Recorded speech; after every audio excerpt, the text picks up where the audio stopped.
Kasi yung mga teams alam na when the Lunox Fury is coming. So what you do is use a stun to start the fights before, like a mini AoE stun, like perfectly well is Zaman Force.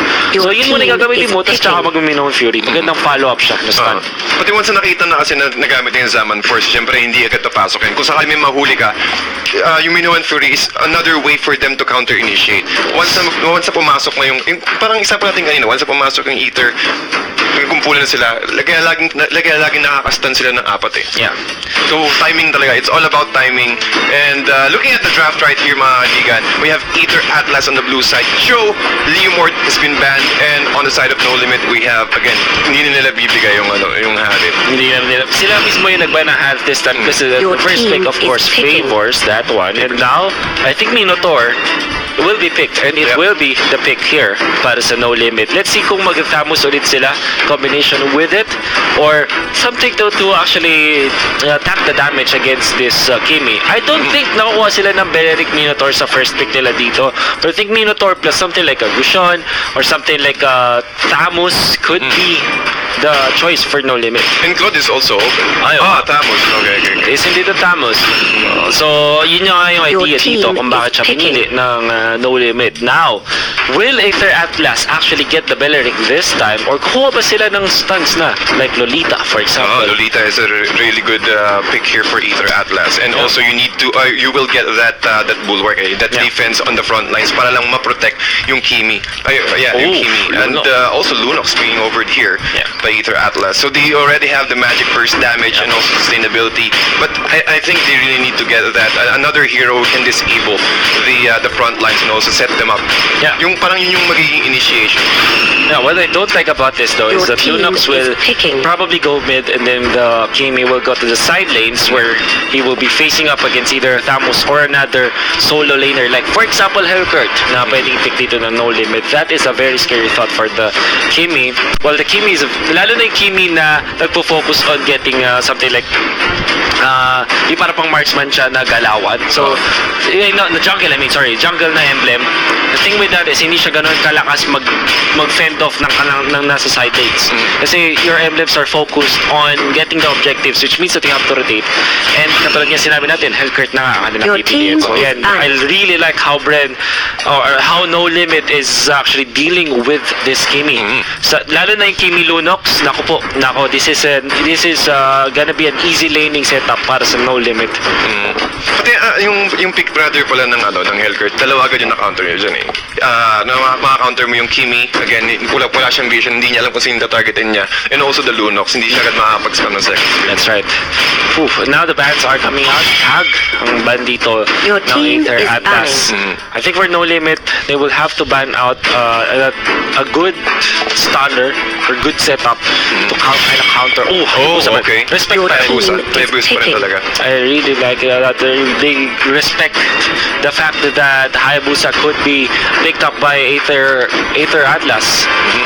Nako, ito pa, Kadita is being overed by Bren No Limit. Since yung first 3 picks nila melee hero na rather, and they can go for a marksman, but I think they've decided to go for this Kadita. Your team is picking. Mas madali siya makapasok sa loob yung Kadita. Again, it will be easier for them to catch out Kimi. And also the burst potential coming out from her for this Beleric. Since sabi natin kanina, yung mga damage niya, hindi dapat yung yung poke parang Claude. So, isang chunk na malaking damage. That's right. Yeah, I really like this Kadita pick here para sa Aether Atlas. And double marksman yata ang target dito ng Aether Atlas, which is going to be the Claude. But what I really like about the Kadita is yung the fact na mention mo na pang-initiate, pang-pasok. So you kinda have to get to the Lunox, to the Kimi kung nasan sila. Kadita is one of those few mages na pwedeng pumasok ngayon. I mean, Alice would have been fine, but I think the problem with Alice is mabagal mag-deal yung damage siya. It takes longer, which means that the Lunox could actually win the fight, win the duel between these two. And yung Kadita naman, ang kanyang main difference siya against the Alice is sobrang lakas ng burst niya. Kaya niya ditong patayin yung Kimi for sure. Siguro pag na-timingan niya yung Lunox with na nakapag-ulti na, pwede pa rin niya mapatay yun. So I think Kadita gives very no limit the extra damage output, extra burst, extra nuke that they can and they need versus the Kimi as well as the Lunox. Pati yung nakikita ko dito sa draft ng Ether Atlas, medyo nagkukulang para sa akin nagkulang sila ng frontliners. Yes, they can sustain with Rafaela and also Belleric, but I think Belleric cannot sustain that much damage away. So magiging exposed agad yung backline sila. But let's see if Rafaela and the Belleric combo were able to sustain, at least giving them time para mag-burst out yung mga core heroes na sa backlines. Yeah, we do have the game right now, and let's jump into it because this is game number 2 for No Limit versus Aether Atlas. And alam mo, parang Tats, actually mas gusto ko talaga dito yung lineup ng No Limit just because of the fact that they did last pick this Johead. This Johead is one of the perfect heroes to go up against this lineup. Now, aga lang nila dito with the Ejector, and they will contest where the Lunox or where the Kimi is. At ang isa pang problema for Aether Atlas, nag-isa pa sila dito na slow hero, which is the Claude. Meaning to say na talagang pressure na to sa lane. Tama. So talaga yung aggression and also the pick-up potential coming up from Johead.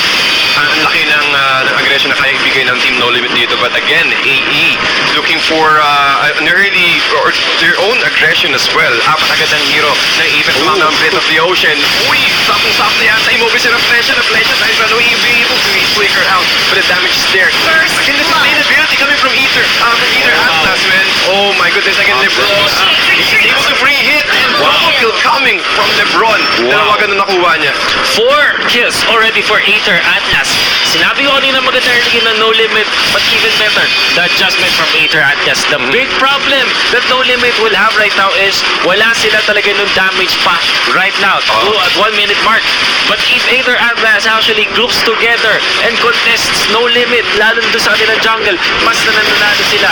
And now, No Limit were ruling to the party when they tried to salvage that buff. Masyadong nang late yung pagdating na kanila mga kampi. That's why Aether Atlas were able to get the 4 kills. Medyo, well, lumalaman sa ang Aether Atlas dito when it comes to the early game, but they need to keep an eye. Once No Limit got their level 4s, their ultimates, rather. Turtle resurrecting You need to keep an eye always, especially when it comes to JT. Once meron siyang Dark Knight Falls, hindi mo na kailangan mo na makita agad yung positioning mo. You don't want to overcommit, and you need to prevent. Since they have this joy, they can just toss you back. It's a turtle gonna be secured by the Lunox. Very good start already para sa Aether Atlas. Ang main problem ng No Limit, lalo na sa mga compositions na nag-favor sa early game, is kapag unsuccessful yung early game nila, sobrang bilis sila mag-fall off. And now Aether Atlas, they have got the advantage of the late game, and now they will try to go for the flash at this time, and Minotaur goes down as easy as that. Tingin ko kailangan ng i-control, i-maintain rather ng Aether Atlas yung kahitong klaseng aggression.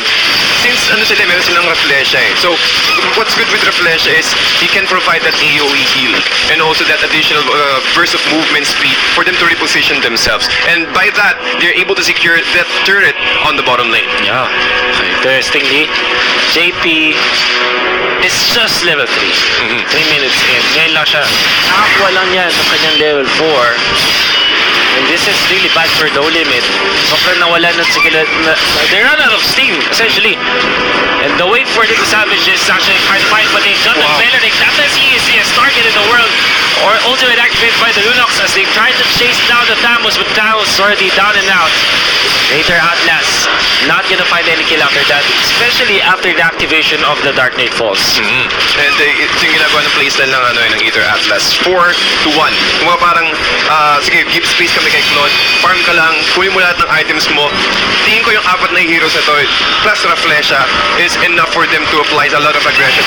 Kakagaling nila sa bottom lane, ngayon nasa top lane na sila. They're trying to, parang i-scatter yung mga players ng No Limit. They're trying to yun nga, i-dissect paano yung No Limit dito pa isa-isa para hindi nga naman, para mas lumamang sila sa laban. So the thing with No Limit is, they do group up together, they're really strong. But if you think about like Thamus na mag-isa, or for example, Thamus plus Minotaur na magkasama, they will not get the kill. Kadita plus Johead, they might get the kill, pero kung mas marami yung Aether Atlas, especially if the Bellic is there, no, they can't.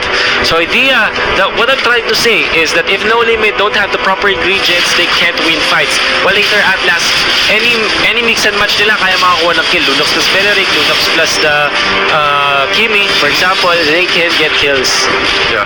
Pati Lunox plus Kimi, ang laking versus in early game. So kailangan nila is yung sustainability. So we have Rafaela and also Kripzu na kaya mag-sustain. Yeah. Kaya lang make sure na yung core nila is talagang buhay when it comes to this early aggression. 4-2-1 ang play ng ginagawa ng Aether Atlas. Now they have, what, 4,000 gold in the bank. Nakapush pa sila dun sa top. Actually, Lebron. Beauty. Oh, I like this a lot. Kasi di ba minention ko kanina na pag napunta sa sidelines yung isang Kimi, tapos ang kaharapin niya either Hellcurt o kaya Thamus, tapos naka-jungle emblem siya, hindi niya kaya magstay sa lane. But now, he did favor the bounty hunter. This is much better as compared to the jungle emblem na usually kinukuha ng mga Kimi kapag galing sa middle lane. So, very nice adjustments from Aether Atlas.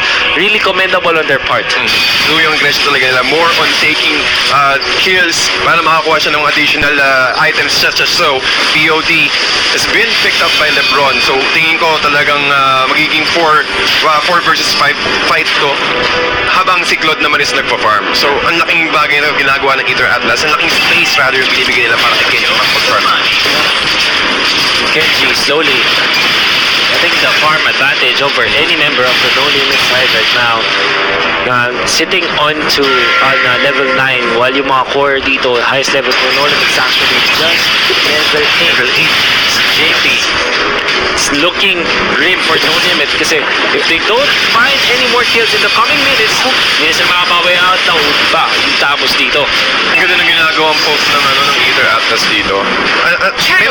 Meron silang stun disable coming from Rafaela with a long range. At hindi nila kailangan pumasok, hindi nila kailangan sumulubsob sa pinakaloob para na makakuha ng kill. As you can see, they're able to take down CRJ as easy as that. At plus the tower as well. Ulang pa sila dito sa mabilis sa top. Now, Beleric, tamang out lang for Aether Atlas. I mean, after the ultimates were activated for No Limit, and Aether Atlas actually doing what No Limit did to them in the previous match. Now, Turtle will be slain by Aether Atlas. Rafaela actually gets it. That's Lue to take the buff. And we're about to hit our 7-minute mark. 6-1 mga kaibigan. And we already have a 5k net worth lead coming from the Aether Atlas. So, parang ito yung reverse na nangyari kanina ng game 1. Definitely reverse.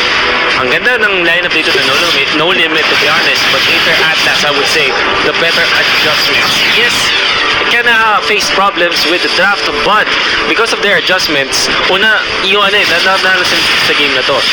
Lebron adjusted, hindi siya nag-jungle emblem, nag-assassin emblem siya. And of course, yung kanilang overall movement as a team, they also adjusted. They know that they can win in lane versus lane. So we don't really will be committed, not enough. However, the Claude, dishing out the damage, goes down. Sama dito yung Lunox, but Thamus already out as well as Sky. So Felix, that's a wipeout. Aether Atlas, napakagandang blazing duet entrance para dito sa ating Claude. Kenji to get 3-0-2. That was really perfect for the Claude. Well, tingin ko, lahat binato ng No Limit yung ultimate sila.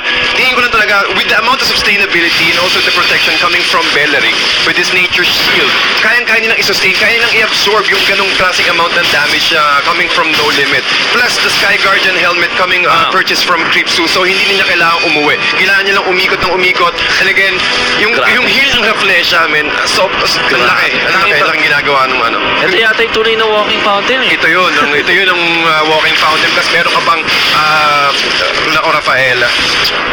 They can't fight naman yun. They wanna go for And finally, a shutdown. Nice pick-up coming up from No Limit, but they still took so much damage from that. Nag-wheel lang. Actually, si Kenji, kung alam niya wala na siyang takas, nag-hit lang siya ng kanyang mga kalaban at nasaktan na dun si MM. Ganun kalakas ngayon yung ating Claude. Even after that kill, sobrang evident yung lamang na meron yung Claude. Indeed. At, well, it's still a good way for No Limit to turn this around. Kasi kailangan nilang i-pick off yung mga potential core hero, or rather yung mga core heroes ng Ether Atlas. And that's a very good start. Taking down a 3-0-2 earlier from Ether Atlas. Ang laking impact agad yun. Kaya medyo nahihirapan silang i-take down yung Lord. Yeah, but now the Claude is already available and No Limit will try to fight this in a 4 versus 5 situation where the Hellcurt is down the bottom lane. Actually, No Limit will just give it up.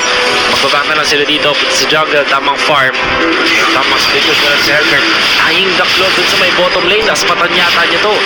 Well, muntik pa siya kung sakaling nahampa siya ni Beleric doon. For sure, with the amount of burst damage coming from Aether Atlas, he might be able to take another one Flash and again, hindi siya tumalan siya dito palayo, pero mukhang mag-binong fury muna kasi ni Beleric. Already dishing out the damage with the ultimate. Now the guy that goes in MM as well on the middle of the fight.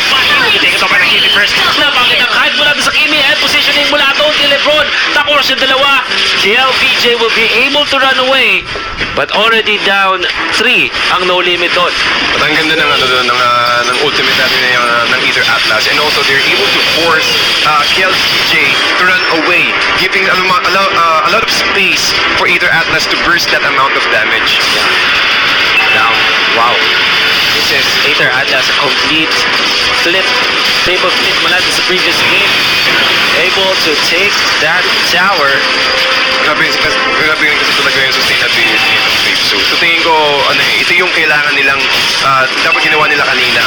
They need another sustainable hero. Yung sabi mo kanina, Tol, na isang tank, isang healer. Yeah. And I think ito yung tamang timplado sa Ether Atlas with the early aggression as well. I agree. There's not much crowd control from Aether Atlas, but they're not aiming for crowd controls anyways. Naging greedy sila dito with a double marksman strategy, but it did pay off kasi I think yung pinakamalaking factor talaga dito kung ba't sila nag-snowball is yung early 4 kills na nakuha nila.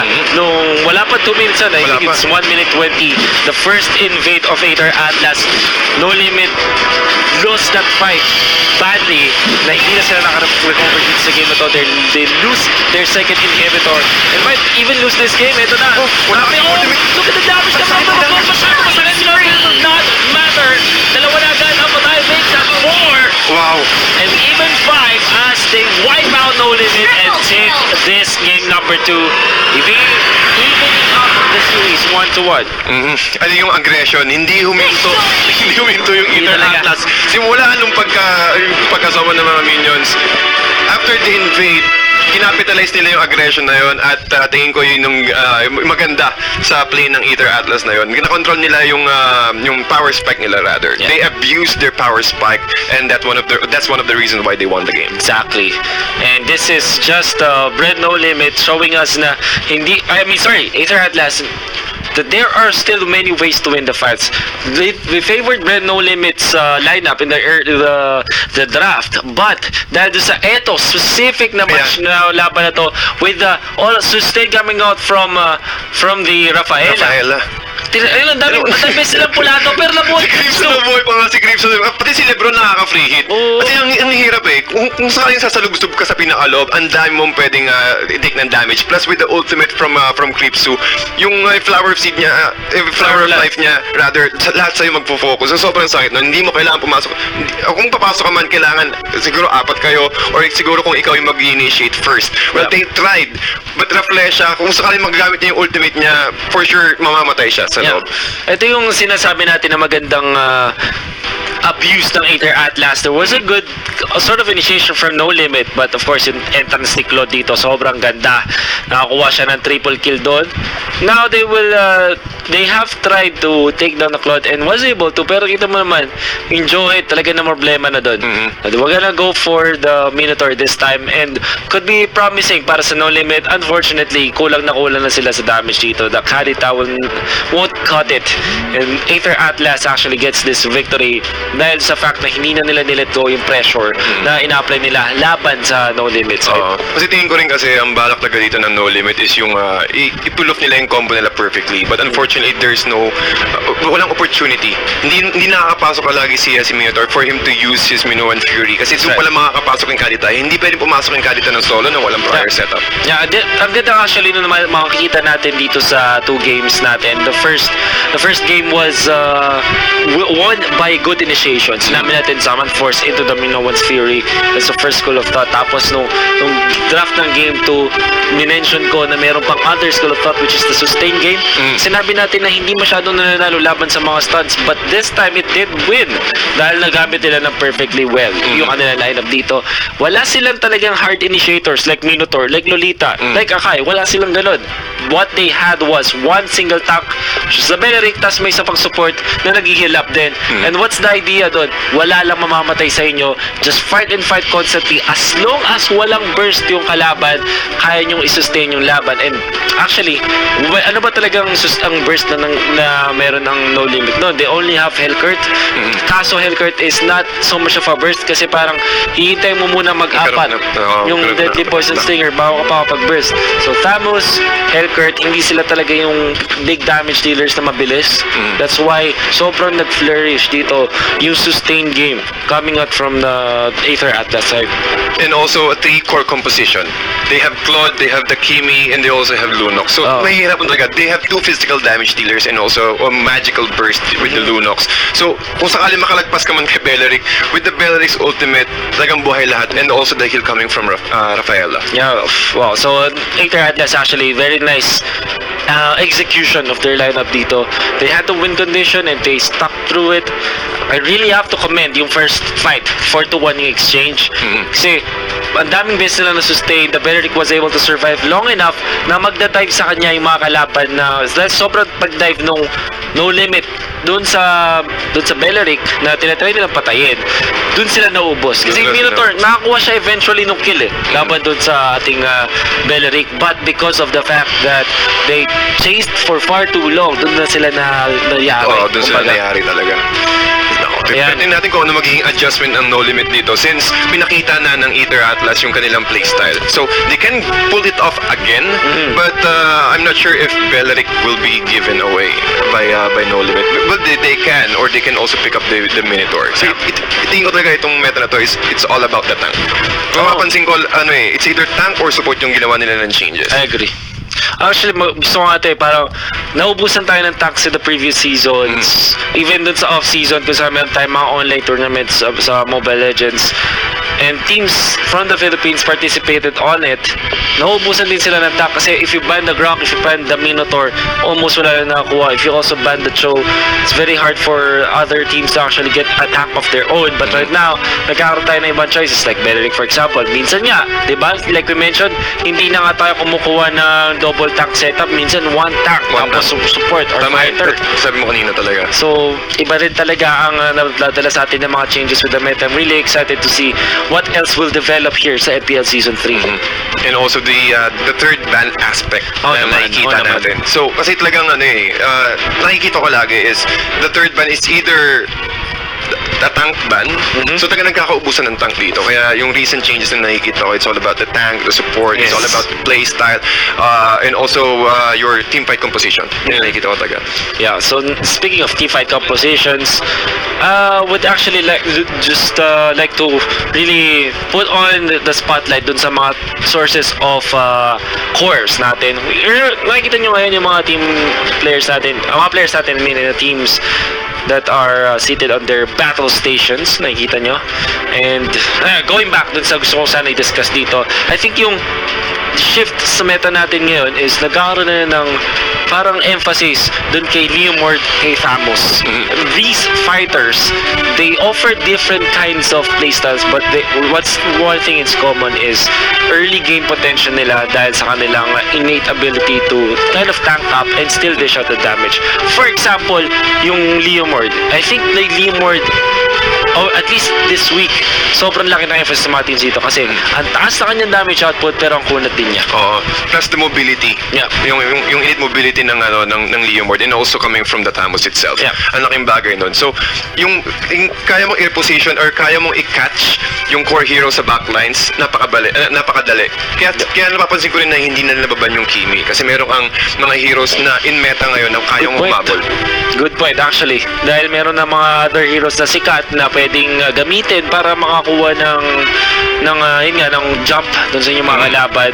Goods na rin overall para sa yung team. Kaya yung Kimi ay nabibigay. I think yung Harith merits still a big ban. Especially ngayon that I think that No Limit will return to the blue side. And if you judge their performance in the previous game, kailangan in game 1 I mean, kailangan mo talagang i-ban yung Harith sa kanila kasi otherwise they will really have a good time sa third game. Yung setup kasi tamang-tama yung timpla nila para sa Harith eh. So I think they need to, or either Atlas, they will ban Harith again since ayaw nila makita yung ganong klaseng yung play from game 1. Yeah. So, really, let's see kung ano yung mangyayari dito for game number 3 as the teams are just preparing for their third match, and this will award 2 points dun sa winner natin, then 1 point naman dun sa loser. Not bad of a start for both teams. Mahaba pa naman to. Kung napanood yung intro kanina, we have 6 weeks. And the 6 weeks of action every weekend dito lang yan, of course, sa MPL Season 3. And we invite you all to watch the stream regularly kasi talagang dito na magde-develop yung story ng mga teams natin. Plus the meta as well. Kung sakaling siyempre mag-reset na tayo ng rank di ba? Oo, ano. Doon nalabas na yung mga meta. Mamaya, I think yung mga isang araw pa. Ulitin ko mga 23 hours. Yung reset yata bukas. Bukas. Also, kuha na kayo ng stars nyo. Farm na kayo ng stars. Farm na kayo, magpa-level na ng kanyang mga stars. First rank up, I mean. And pati iba rin kasi yung information na nakuha mo pag nanonood kayo. That's right. Nakikita mo yung mga sige, effective pala to. Parang kanina, Estes reveal yung after the recent change, plus the Rafaela. So malalaman mo yung mga combinations, yung mga duos coming from the heroes na kaya mong i-apply sa sarili mong game. Gator Atlas, they're sort of experimenting. They was experimenting, they're showing us other strategies. Like Estes, for example, Rafaela, really excited to see Diggy, Changi, kaso di ata pwedeng gamitin.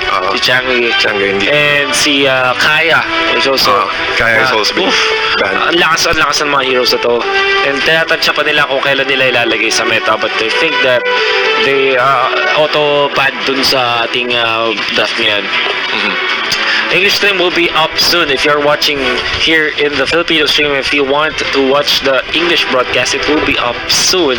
So just hang on it if you want to stay and watch the games here. We'll try to cater to the foreign viewers or those who want to watch in English. But we are going to speak in what we call the Taglish, which is Tagalog in English. But essentially, it's a mixture of Filipino language infused with English language whenever we cast. Para naman sa mga Pinoy na tropa natin dyan na nanonood at ayaw naman nag-English kami. Well, sorry, kailangan natin mag-adjust for our viewers. But in a few, mag-up na rin yung English. Definitely. Don't worry guys. Well, we're trying to get the middle ground, meet halfway through this. And just hang on, we'll fix all of the problems that we're facing in the English stream. And for now, let's enjoy muna yung ating No Limit versus Atlas in Taglish form. In Taglish. Parang practice na rin yan. Taglish. As in, ewan ka, sa akin nakikita ko, this game 3 will be, ito na naglalabasan ng alas dyan eh. Kasi kailangan, sa bracket mo, ikaw dapat yung nakakaangat. Pati, nakita na ng dalawang teams kung ano yung galawan ng dalawang, yung prepare rather ng dalawang, ng kapwa nila opposite team. Hindi pa natin nakikita dito something like a Gushon pick na sort of na buff siya kasi meron na siyang slow. Pero teams don't really sabi, may mga inside info, may some birds told me na hindi talaga siya, hindi pa siya parang imbalance.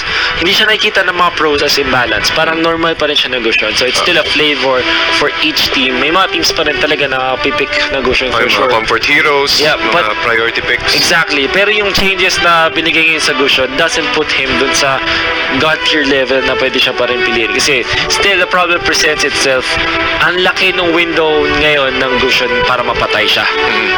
Before, ang dali niya makatakas sa mga fights, but right now, because of some of the cooldown changes, yung mga movements na-adjusted for the Gusyon, ang dali na rin niyang patayin yun eh. Sabihin, or rather, malaki yung window niya, malaki yung window mo na mapatay yung Gusyon. Pati yung sustainability na kaya ibigay. Tingin ko, itong meta na to, it's all about the supports, the healing capability of the heroes. Kasi si Gusyon kasi more on bursting him out eh. Gamit yung mga blades mo eh. So, mahirap naman kung mag-Gusyon ka din. Meron maiiwan na unting slither ng HP na yun. So, parang, pero I think it will work on some hero combination. But let's see. I agree with you. I think because of the fact na meron na tayong mga sustains, na meron na tayong taga-heal, meron na tayong mga ganung klase ng supports. Yes, yung mga burst type of heroes like Gusyon will fall off. Kasi ito mga klase ng hero na to is yung mga hero na sort of all in. Kapag hindi nila napatay in one combo yung kanilang kalaban, sobrang dali nilang patayin din. If you don't kill your opponents, you will be killed more than likely, and you don't want that to happen. It's probably why Gusyon is still not favored by all teams. Pero syempre, kung mayroon kayong mga teams na sanay, like for example, meron kayong signature player to hero combinations, well, that's a totally different story naman. So tingin ko it's all about sa timpla, sa drafting pa lang. Pati sa, kaya nga nakaka-excite panoorin tong game na to. Kasi ang dami mong nakikita mga combination mga combination. And also itong plays na nakita natin kanina, yung combination ng Zaman Force and also or rather the Minoan Fury. Yung second game 3 natin, yung plays na pinakita nila, this one tank and then one support plus 3 core combination. So I think which is really effective. And if you are now wondering if there is already an English stream, yes, it is now available. Just head on to the English default page for Mobile Legends Bang Bang. You can watch the English broadcast there. And syempre doon sa mga Pinoy na tropa natin yan, ayan, ito na. Full on. Full Tagalog na tayo. Full Filipino. Syempre semi-English pa rin naman. But if you are watching here and you want the English broadcast, yes, you can head on to the main page of the Mobile Legends Bang Bang page for the English broadcast. It is now available as of this moment. And naghihintay na lang tayo ngayon para sa ating Game 3. Draft ng Game 3. Feeling ko kung sino ang makakuha dito ng kanilang comfort na strategies na mananalo. So, hindi ako masusurprise. For example, kung ang Atlas ay magsusustain game pa rin. So, kung kukuha pa rin sila ng Beleric plus another for either Rafaela or Estes, pwede pa rin. I think that it is their comfort pick. But for No Limit, I think pag na-secure nila dito talaga yung Minotaur Harith, they will actually win it easily. And now we have the draft. Let's see if that will be the case for both teams. So we have No Limit on the blue side right now, and Ether Atlas on red.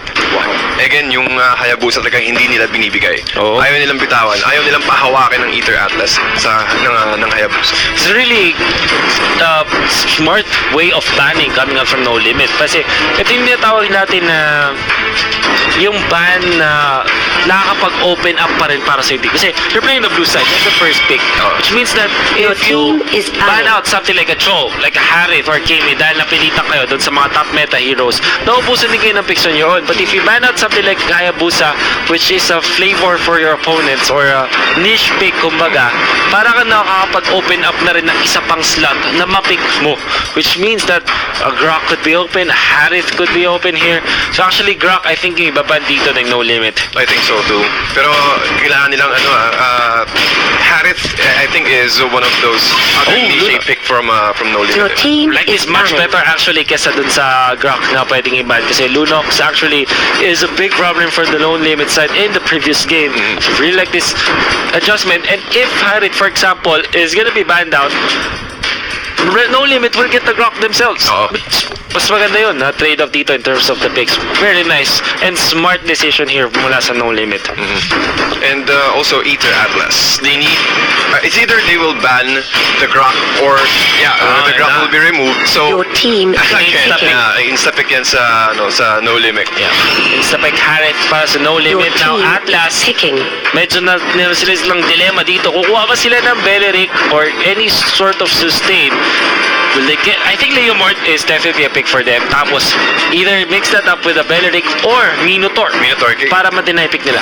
Tingin ko kailangan nilang i-secure yung Minotaur pick dito. Kasi hindi mo pwedeng ibigay yung Minotaur. So, after mo makita mo yung laban yung game 1, hindi mo talaga avail na ibigay yung Minotaur dito. So, Leomort, Kimi. Okay. Yeah. Kimi, of course, makes sense. Isa naman siya sa mga malakas din naman talaga na hero. But Leomort, I think ito yung talagang X-factor dito na hindi pwedeng hindi kunin ng Ether Atlas, I would say. So now, I think Minotaur is natural and Thamus para sa No Limit. I mean, judging from their previous games, ito na yung kanilang natural na kunin. So, Thamus, Minotaur, perfectly done. Almost the same. Almost the same. From our game 1. So now, ang tanong para sa Ether Atlas, kukuha na ba sila ngayon ng Beleric? Ang big problem nito na pinepresenta ng third ban is pag hindi ginawa yung Beleric, for sure ibaban siya ng No Limit. Kaso yung Hellcurt din, medyo gusto nilang kunin, gusto nilang makuha yung Hellcurt para sa Ether Atlas para meron silang pang deny pick laban sa No Limit or pang sagot nila. But they will now take the Beleric. Kasi I think mas malaking problema pag hindi nila nakuha naman yung Beleric. As I'm entirely sure if No Limit sees na hindi na-pick yung Beleric, ibaban nila yan sa next phase. Hindi nila ibibigyan since nakita na rin ng No Limit kanina na ginamit nila yung Your team is so I think it will be a Beleric pick for Ether Atlas, but let's see what will be the third ban of No Limit here. Yeah, wala silang mage. I think the game 1, if I'm not mistaken, that was a Kagura ban. Could be a Kagura ban. Tapos Hellcurt ban din. Isa sa mga pwedeng consider yan ng No Limit. I think that you could also consider banning out Carry, for example, Flood. Carry ito. Okay. Oh, Your okay. team is Interesting. banning. So, tama naman. Mage ang kanilang kulang dito. So, this could be a Kag ban actually naman para sa Ether Atlas.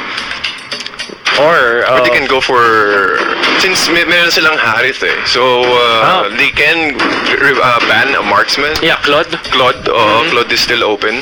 Although Claude, hindi masyadong takot ang Ether Atlas dito sa Claude kasi meron naman silang Beleric. So they might not ban it. They might just ban out the Hellcurt. And they did ban out the Your Hellcurt team katulad is nung picking. nabanggit natin kanina. So Hellcurt. So hindi nila ibigay yan kasi mahihirapan sila, especially for Kimi kapag Dark Knight falls yung Hellcurt. Yeah. So that's a very good ban. Now, pwedeng bilhin dito ng Ether Atlas ang Claude, but I think Carry yung kanilang pwedeng prioritize dito just because of the fact that Claude will never be picked by No Limit, but Carry can be picked by No Limit kasi Carry is actually pretty good versus Beleric. Estes is gonna Your be secured team is by picking. Aether dito, so I think potentially pwedeng mag-carry pa rin dito No Limit.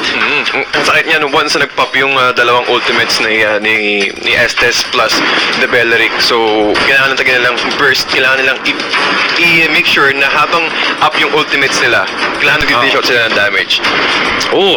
Katulad ng ating na-mention, parang Tats, Carry nga ang kunin dito ng No Limit. Bakit ko ba kasi na-predict itong Carry nito? It's because of the fact na it's one of those heroes na pwedeng pumatay sa isang Beleric. Claude is out of the question. Kasi hindi siya pwedeng kunin ng No Limit kasi masasaktan lang siya sa Beleric. But Carry can.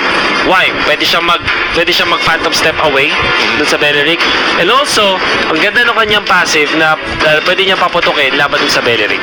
Diba? So yun yung idea dito. Now, there's the Kag na pinag-usapan din natin kanina. Very good versus the lineup of No Limit and also very good for the side of Aether Atlas. At mukhang gagawin nila dito is mid-cut, tapos side lane na naman na Side Kimi. Tapos hindi uli siya mag-jungle emblem. Oo. Magana siya dito sa Assassin Emblem ulit. Aggression talagang ang gagawin dito ng Ether Atlas. They will try to pull off yung ginawa nila kanina. Pero tingin ko ang ganda rin ng ginawa ng pick rather ng Ether Atlas dito para sa Kagura kasi kailangan nila ng isang hero na pwedeng mag-dish out or pwedeng bumili ng Necklace of Durance. Yeah. Since as you can see, they have Tamus and they also have Minotaur. So kailangan mong i-stop yung or at least control the health regeneration and also the lifesteal. And now, katulad nga na na-mention natin dito, that was the Assassin Emblem that was picked up by the Kimi na out of the norm. Hindi naman out of the norm. This is an adjustment naman kasi they can't put the Kimi mid anymore. If they put it in side lanes, they have to not put it in a jungle emblem status kasi mahirapan siya mag-lane doon. We have the game right now, of course. Kahit paano sabihin natin sa draft, it's all about the execution. We have game number 3. Let's see who will win this. Is it No Limit? Na nasa blue side ngayon, JP on the carry, KLVJ, and the Tamus Reflesha on, now Reflesha actually, ang ating Sky on that carry once again, MM on that Minotaur. And on the red side, we have Ether Atlas. Si Lebron ang gagamit ng Kimi. Gritsu naman sa Feneric. Chambu para sa Kagura. Lue naman sa Estes. And Genji para sa ating Humor. Ito na. Ano ang mangyayari dito sa ating laban? So same lane composition ang din naman ginagawa nila. So Yeah. Leo more to bottom lane, Tamus again on the bottom lane para makontrol nga naman. But as you can see, yung buffer guys sobrang importante and JP and Eren trying to steal out the resources coming from either Atlas. So the thing with Kimi na nag-opt for the Assassin Emblem, so you kind of have to secure still yung kanyang mga buffs. So, really good adjustment for Raider Atlas. Getting yung ano tinatawag yung si Papa buff. Kasi di ba may si Mama buff tsaka si Baby buff. Diba? Yung nandun sa may bandang, yung dalawa sila pag-isama. Yung tatay nila nandun sa kapila. Sa kabila. Siya yung solo. Siya yung solo. So yung nanay kasama yung yung maliit. Correct. So si Mama Papa yung napatay nga nila. So kasi kailangan dito yung level 14. Kapag once na nagkaroon na ng level 4 dito, No Limit, they can start with this rotation. And again, just like what happened earlier, this itong combination ng Haris pati ng Minotaur with their ultimates, isang malaking isang malaking advantage on the side of No Limit. Yeah. And now, the Genji Leopard was left out in the bottom to fend off against the Tamus. This is actually nice for both teams. Mas maganda na Tamus and Leomord napapag-solo nila. But I think No Limit, having access to the carry is much better in terms of the long game. If you will notice, hindi na siya katulad nung kaninang No Limit no Game 1 na medyo fast-paced sila. Ang ginawa nila dito medyo mabagal. Having no rotations muna, but right now they will try to go for the third. And syempre, this is an objective that they can easily secure if they go up as 4. Pero ito na lang, Ether Atlas, mukhang nakita nila ang No Limit na pumapasok. They're trying to take down, looking for a good opportunity to take down or rather steal the third step. No one's fury sa pulang kaibigan first blood. Napatay nila si Estes, pero sa backline naman, nakahuwi naman ng isa, 3-4 nil exchange. No Limit flexing their muscles. Lebron, mukhang sobrang bilis nga naman niya with the sprint. They're able to run away from JP and the rest of No Limit. Doesn't matter kung sino mag-control ng Minotaur dito. No Limit still winning with, of course, this combination Harris plus the Minotaur. Sobrang ganda ng kanilang crowd control. And the turtle was actually taken by No Limit with the Minotaur getting the last hit. Di naman niya siguro sinasadya pero sakto lang din kasi yung timing nung third pop no kanyang Minoan's Fury. Hindi, sakto-sakto, 4 na yung nakuha niya dun sa loob. Plus, Correct. meron pa sila. Grabe yung crowd control dito ng No Limit talaga. They have Reflesha again with their Hurricane Dance. So yun yung pandagdag na aspect nila from their last composition from Game 1. Yeah. Wow. Amazing initiations coming from No Limit. Scoring the first 3-0. Sama mo pa din yung ating turtle dito. Gonna have to really question their Atlas. Binigyan nila nung comfort picks yung No Limit. They did get their own comfort picks out of the sustained game. Kasi No Limit masyadong successful with this Harris plus Minotaur combination. Django almost jumped upon Saved by the bell. Kita tayo doon, guys. So, medyo napapatayo kami pag medyo i-test na yung action. Talaga. Kung maganda talaga yung action na napapatayo tayo. So, syempre, we have to sabihin natin yung hype up nung laro. But on the last frame na nakita natin kanina, ang ganda ng positioning ng No Limit doon, naikutan nila yung Ether Atlas.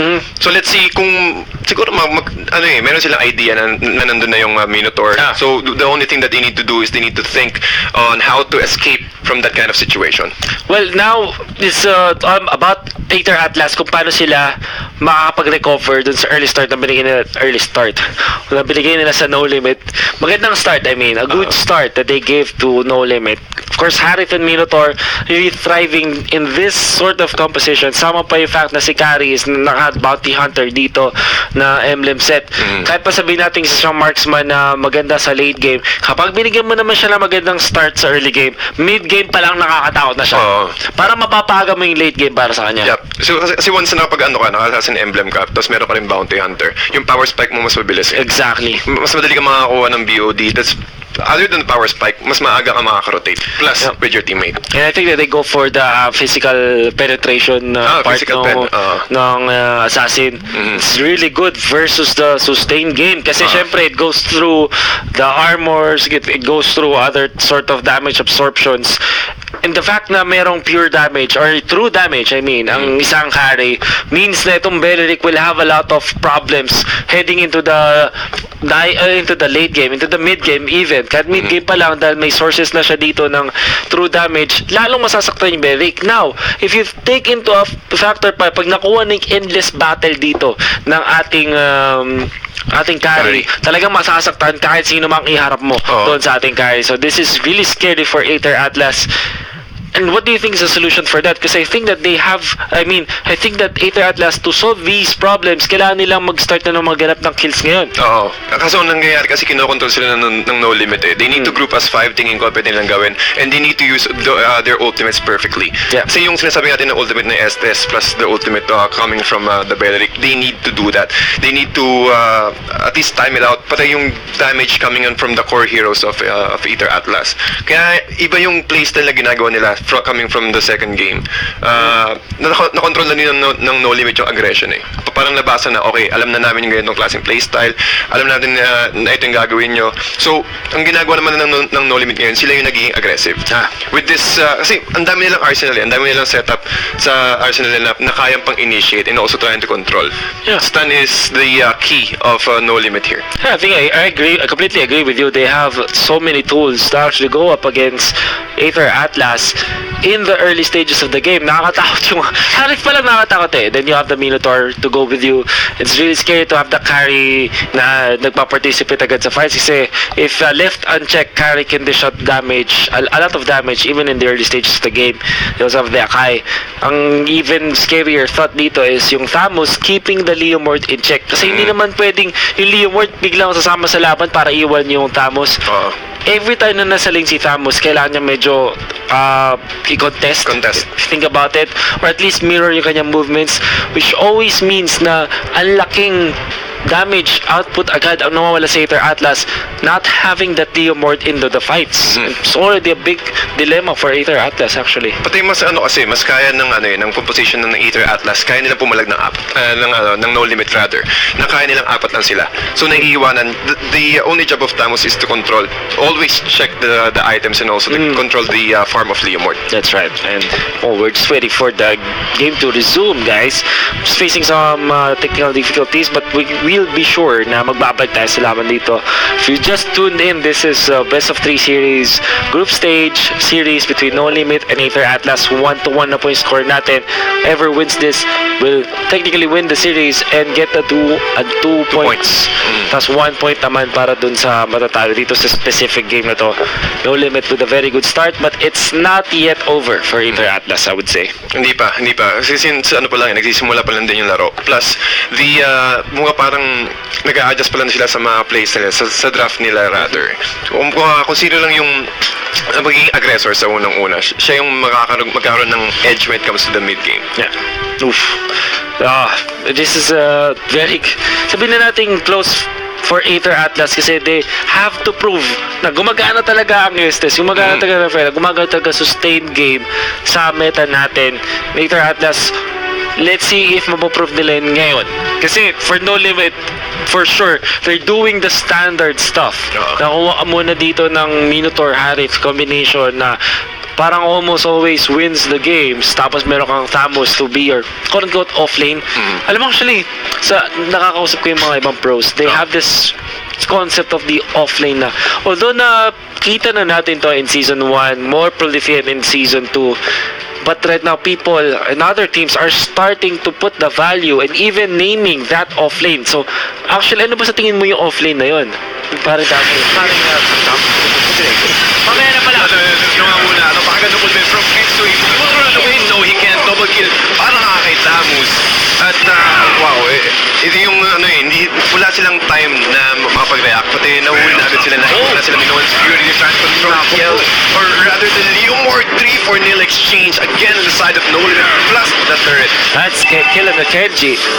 At yung sinasabi natin dito kanina na offlane, or the idea of the offlane is you have one hero to stay on one lane na parang yung pinaka-lane na pinamahirap, or rather sinasolo na lang ng mga heroes na kayang magsolo, like Thamus for example, the Leomord. They don't get much help from their teammates, but they still win the games with it. Hindi siya parang yung lane ng carry or ng AD carry nyo na tinutulungan ng mga kakampi nyo. Like for example, where carry is it, but it is the lane that you have a disadvantage. But it is solo it now on the turtle, taken by the hand. No. Napaganda ulit from the flesh, and again, Zaman Force not perfectly placed here, but they're still trying to catch Creep 2. Nasa magandang harapan ng Minoan's Fury. Dalawang tinamaan mga kaibigan. Ito na nga si Sky. Pero sa backline si Lebron, sinusubukan niyang i-save. Kaso makamatay pa rin si Creep 2. 2-4-0 exchange plus the turtle on the side of No Limit. No Limit getting so much control of this map. And 8-0 na rin yung kanilang kills na nasi-secure dito. Aether Atlas looks to be lost in terms of this team fights. Gonna have to commend yung mga initiations coming from MM and even yung Zaman Force. Kanina pa natin sinasabi na follow-up talaga yung ginagawa ng isang Minotaur, which is the perfect initiation. Now Thamus already feeling it. Taman kay Lebron, habulin niya from the corner, and Inferno gets the mega kill as they take down the Kimi as easy as that. Pati kailangan na rin kasi nila ng pagbigay ng farm. Since nasira na agad yung turret sa bottom lane, it will be difficult for Leomord to farm that area already. So si Leomord inangat nila, tapos nilipat naman nila si Kimi sa baba, which is yun yung gustong-gusto ni Thamus yung mahabang lakaran. Yung mahabang lakaran. Kasi talagang makakahabol siya.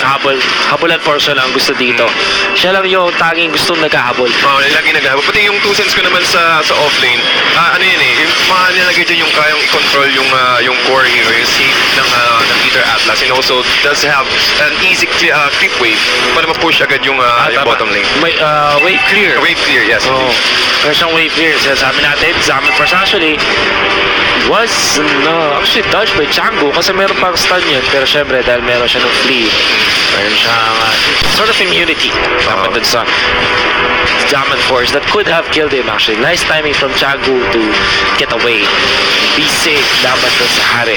Pero ito na ang turtle mga kaibigan, spot na after 5 seconds. Tingnan natin kung kung contest ba ng Aether Atlas itong turtle